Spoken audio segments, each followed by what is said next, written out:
क्या सदा सहायता लेना उचित है? अब आप में से कुछ कहेंगे बिल्कुल उचित है, इसमें बुरा ही क्या है, मनुष्य ही तो मनुष्य के काम आएगा।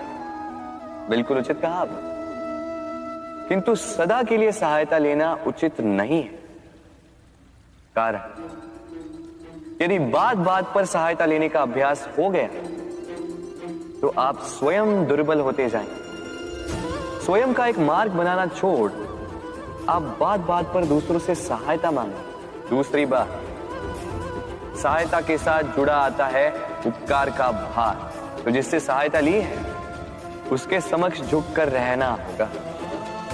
इसीलिए संकट में भी सोच विचार करके सहायता लें, क्योंकि संकट तो कुछ दिनों पश्चात निकल जाए, किंतु उस उपकार के ऋण का भार जीवन भर आप पर रहे।